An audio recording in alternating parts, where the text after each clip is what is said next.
everyone. This is Joseph S. Samaniego, the author of the Carolingian Age series, and I am also a historian. And also another thing that I am is a cartographer. And for those of you who may not know, cartographer is someone who studies and creates maps. And most of my maps are fantasy related, mostly in the fantasy genre of literature and gaming, tabletop RPG games, things like that, sometimes just for fun. However, I've also studied a lot of real world maps to try to emulate within my fantasy maps, but also just because I enjoy the art of cartography, just the craft that goes into map making and a lot of the history of it.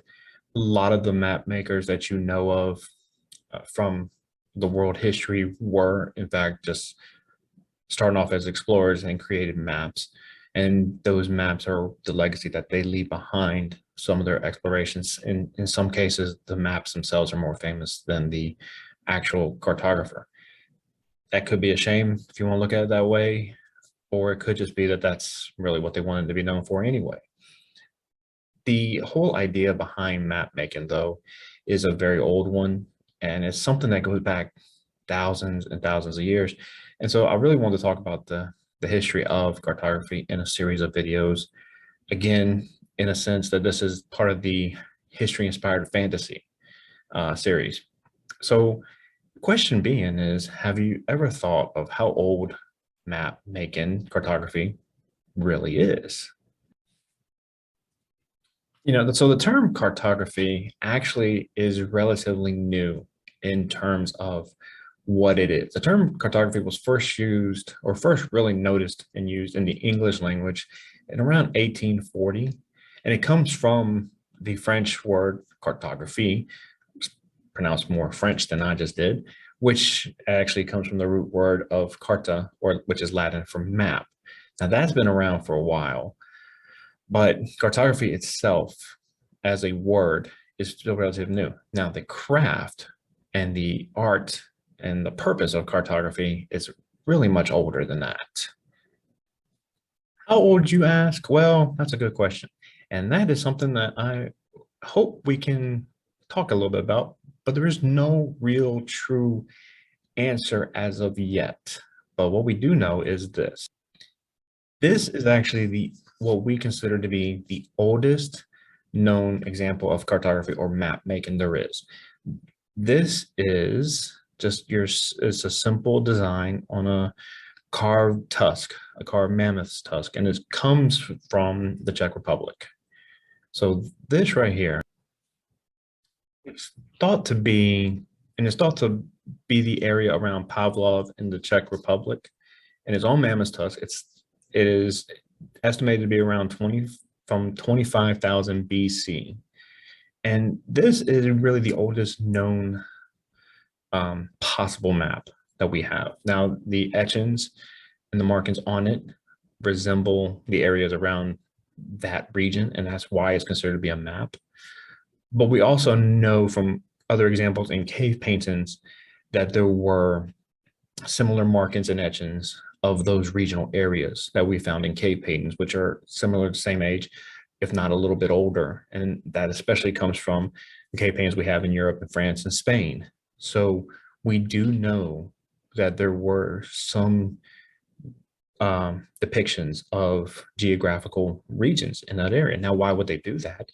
And a lot of reasons are really just for the migrational purposes of the hunter-gatherer peoples that lived in those regions.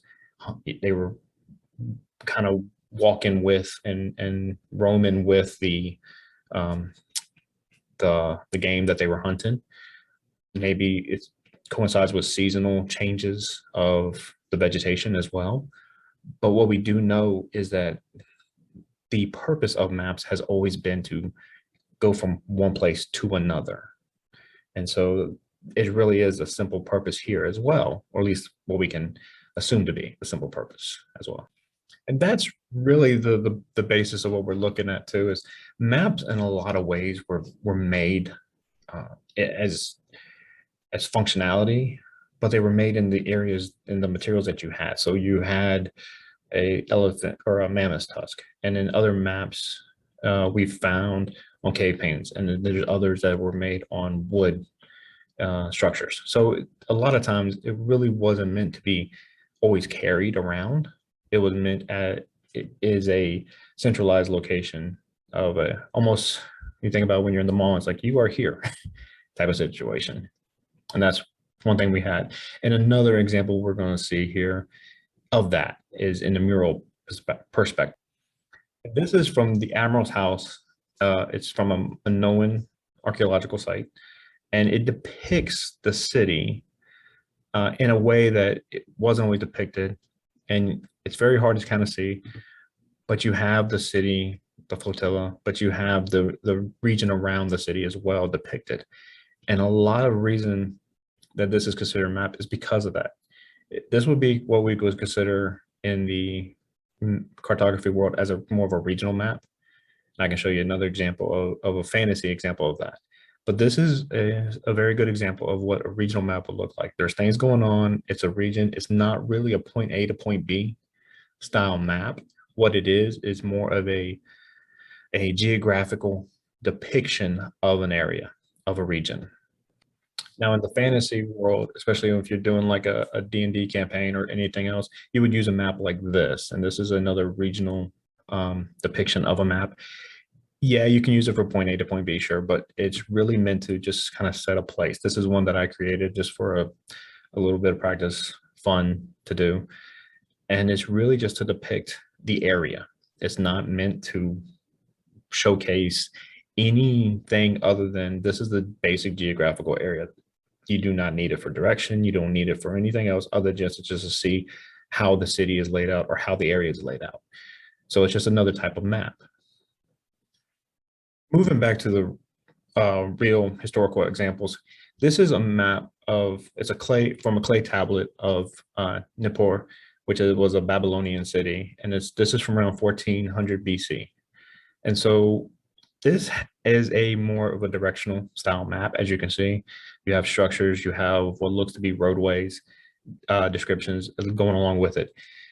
This is a very functional, precise map of a particular area, point A to point B style map. And this was very important. Now, this is a good example of an ancient style map, 1400 BC, which means we're talking over 3,000 years ago.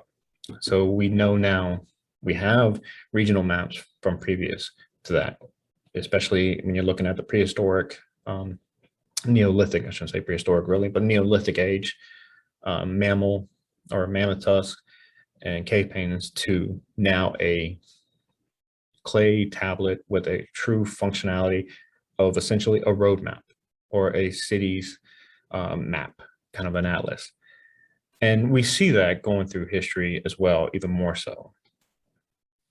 But looking at some of these maps, and we see that it became important for people to have these geographical references.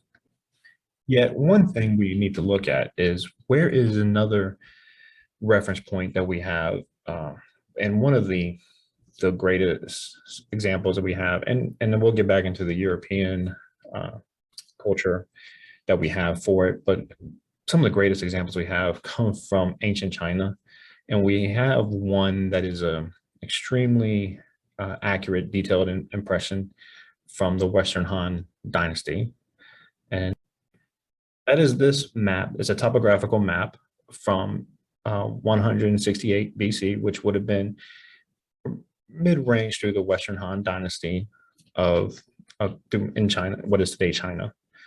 So as you can see, there are some broken fragments, but we can clearly see the river details in this and just the great painstaking detail that went into the ink work of this map. And that's one thing that we really do enjoy and like to look for in maps.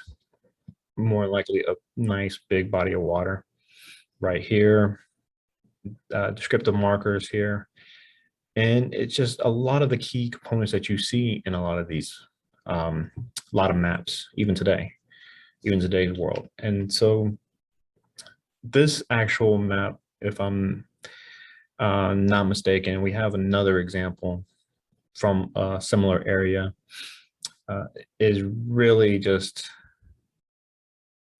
very well done. But if I'm not mistaken, it came from a tomb in that region of Shangshao, I believe it is. I probably mispronounced the name really badly, so please forgive me. No disrespect intended. I'm just really bad at pronouncing names. So let me show you the other one. And this is another topographical map from what is today China, and from the Fang Matan tomb, tomb number 5, if I remember correctly. And it again is topographical. It looks like you have a border here. You typically don't get straight lines in the natural world. So typically, if you have a straight line on a map, it means it's a border. I could be wrong on this particular map, but again, we have the etching, the kind of the etch marks, a lot of dots, and a lot of times, and especially in the ancient world, etchings and like just the etch marks and then the dots like that were very common key places for maps. So this one is on a more of a paper, cloth paper, not cloth, but paper, and that is very unique to a lot of ancient maps because it's actually, and it really would have started around this time period to go to a more paper fragment that you would see as opposed to bone, although we do have some examples. I don't have any to show, but there are a lot of examples of bone maps from the period of the Warring States in China where they were bones. And typically what they would do would be have a grid of 4. So you have 1, 2, 3, 4 tied together. And that would be the map. And like I said, unfortunately, I don't have any examples. I can show some on the next one. Right now, I'm just kind of doing ancient. But those were on bone tablets. And it was around this time, around the Han Dynasty, that we did see a move from that to more what we would consider to be paper maps and paper, just parchment. And I think what's interesting to note, especially about some of these maps, is especially when it came to the Chinese explorers who had some of the greatest explorers. I mean, we have evidence of their explorations up and really until everyone else was making explorations, was that even in the Ming Dynasty, when Zhang He went and did he had his huge fleet go out and open up so many trade doors, opportunities, and new discoveries throughout the Indian Ocean and perhaps even beyond, depending on the contemporary sources that you're looking at. These places were already known. So even up to the Tang Dynasty, what is now China, people knew of these places existed. So there was already maps in place. So we already had that information, or they already had that information. And I think that's really what's special, is because even when explorers from the late Middle Ages, early Renaissance went out, they went out with maps from ancient explorers and told from the ancient explorers. And not all maps were drawn. And that's a very interesting component, because we're going to see real quick. This is actually a description in Arabic of Finland. And I know that's pretty cool. You got an area that is thousands of miles away. So this was actually from the Arab geographer and cartographer, Muhammad al-Idrisi, sorry. Like I said, I apologize for the name pronunciations. Now, what he did was he mapped out a world of what was known at the time. And it took him, I think it was about 13 to 15 years to do it. This is a description of Finland. Now, this is considered a map because it's basically directions and descriptions, and it can be any, a written account can be just as good as a map. And sometimes it can be better because it has more detail and has the ability to convey a message as opposed to an image. Now, obviously, we say an image is worth 1,000 words, and it is. But sometimes those 1,000 words can be just as detailed, if not even better. So now he did do a very famous map, which we call the Map of Roger, the Tabula uh, Rogerina, Rogeriana, and that was done for Roger II of Sicily, and he created that map over the course of over a decade. And I can show you that map because it is world famous and it has an interesting quirk to it. So let's take a look at that one. And here is the map of Roger. Now, in this map, which was essentially a world map, and you see the concentric shape of the world as we know it. The whole idea of the world being flat is funny because number one, we know the world's not flat. So if you're a flat earther, I guess you're probably gonna stop following me now. I guess. Sorry. But the world ain't flat. So, you know, here they do the typical concentric circle of a world, but one thing that he did was he put Europe on the south. So doing this, you can see a lot of the shapes there. What is Europe, Italy, and I gotta say that when map makers have done in the ancient world have done the Mediterranean region, they've usually done pretty well with it. So, and that's because that's what they knew. That's the world they knew. It was their backyard. We have the Great Seas over here and into Asia. Obviously, Japan's not here, although maybe it is. And the reason I say obviously Japan's not there is because for a lot of cultures, the Silk Road stopped in China. Now, China and India had been trading with Japan at that point already. So it's kind of weird that it's not listed there, especially when you have all these other islands, which, looking at it, you could probably say would probably be considered, I guess, really the Malaysia, Indonesia region. But at the same time, it could have been not. You have islands up here. So looking at this time period, it's kind of weird that he wouldn't have already known of more of Scandinavia in a different way, especially considering that Roger of Sicily was a Norman. He was the Norman king. Where did Normans come from? Originally, they came from Scandinavia. And this is from 1138. Well, it began in 1138. So it's kind of hard to understand why some things weren't here. Now, this could obviously be Scandinavia. It's still the shape. It looks like this would be more of Russia. Now, the other real interesting fact is actually when he was creating this map for Roger, um, Muhammad was actually also talking with a lot of explorers and a lot of travelers, merchants. And so this map is in a lot of ways secondhand. Like I said, he already had a depiction of Finland, so we know Scandinavia was in his mind. But this is actually a secondhand map or a secondhand creation. So that is actually also pretty interesting because he's filling it with the tales of others. And we know how that works. You ever play a telephone game, starts with one story and ends with another.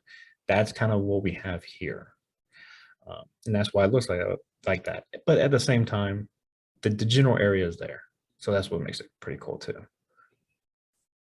So I like to just go ahead and point out that without the, Arabic, and especially, with the Islamic cultural community, scientific community, explorers, and then also with the Chinese, or what is now Chinese, with the many explorers from India, Southeast Asia, and the Middle Eastern region, we would not have as great of a sense of the ancient world as we do now.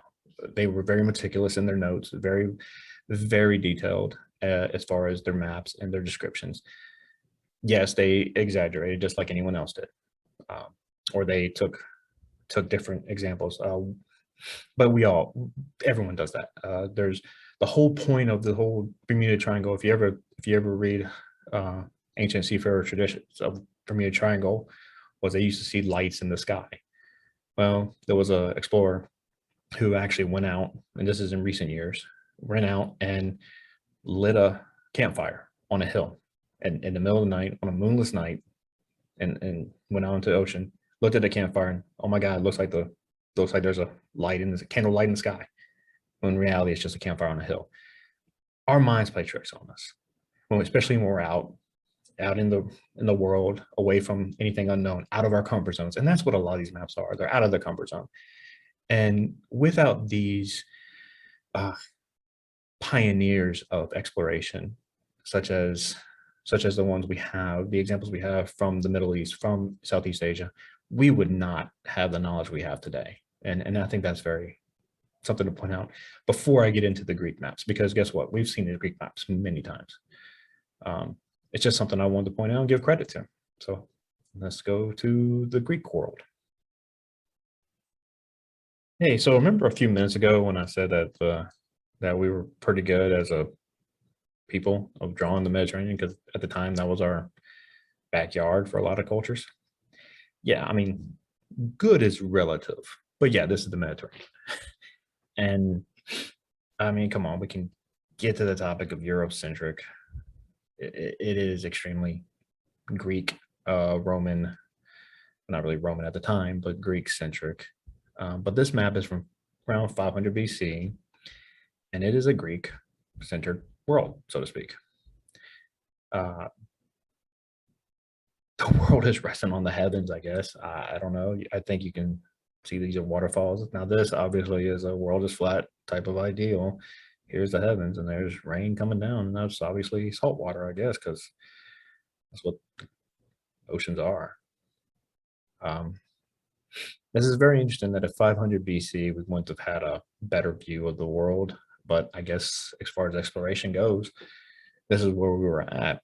I really would have thought that we would have more from the Phoenicians, because we do have evidence of them being in Spain, past the pillar, what is now the Pillars of Hercules. But this is what you have for maps, a true fantasy map, in a sense. Now, if we just go 60 years later, we have a much more realistic view of the world here. And I mean, some of this has been added over time, but this was actually Herodotus, his map in 440 BC, a little bit more realistic. It really is. Now, some of the names have been added for contemporary purposes, just so you know what they are. But I'm liking this a little bit more. Now, there is evidence to say that the Phoenicians have been in England and the British Isles. I don't know how true that is, but there's evidence of it. You know, there's also evidence of a lot of things that people say. So maybe we'll find some actual artifacts one day. Who knows? But the looking at this is definitely much more realistic, much more accurate, and the Mediterranean looks pretty spot on. A few little misses, but pretty much I would say spot on with it. So these are real world representations of maps, and even one that looked kind of more of a fantasy representation of a map. So as a fantasy map maker, a fantasy cartographer, what do I make out of all this? What do I think about this? I use these to study a lot, and I use the history of cartography study. And now, obviously, because some of these maps are so much older and are more difficult to decipher, they're harder to understand, harder to study. Later maps that we'll show in future videos are a little bit easier to study, a little bit more kind of plain to the eye. However, these ancient maps really give a good example of where we came from as a craft, as an art of cartography. And so when I look at my maps, I like to pay homage to them in certain ways, but I have to stay true to what I'm trying to do, my goal to accomplish. I look at one like this that I created, And obviously this is a regional map. This would be something of a region, more of kind of a continental region. And you see the land masses, you see the geographical features.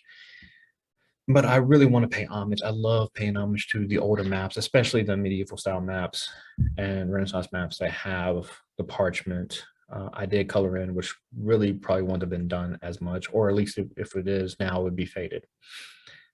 You know, you have the mythical creatures here and here, you know, just kind of that homage again to the ancient maps. But what's really great about these maps is for fantasy purposes, you can take those real world elements and kind of mold them into something creative. And that's what I've done here. And honestly, we have examples of that. And that'd be another topic for a video, but we have examples of where people just said, hey, I'm gonna draw a map of what's out there in the unknown because, hey, no one knows and I can be right. Because for hell, for all we know, I am right. And that did happen, especially prior to the widespread knowledge of the settlements in the Americas.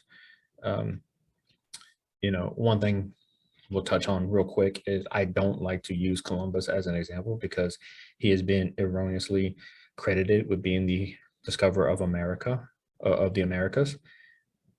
And that is not true. We have evidence of a settlement, though it wasn't a permanent settlement. The first permanent settlement didn't come until St. Augustine, Florida, but of a settlement that lasted some decades in Canada. That was a Scandinavian settlement. We also have very just, it's not great evidence, but we have evidence of Asian settlers and traders coming to South America and even possibly North America. So, and that's long before Columbus. I don't like to use Columbus as an example. If nothing else, just a place marker for a date because everyone knows the date. But he wasn't really what I would call, in any shape or form, a discoverer of a new world. He was a guy that got lucky, unlucky, and then did some truly heinous shit. So let's just get that out in the open. He's a terrible human being. Was a terrible human being who got extremely lucky to be famous. So what we have here in my map is kind of an homage to the historical maps with a fantasy style. And that's what I like to do.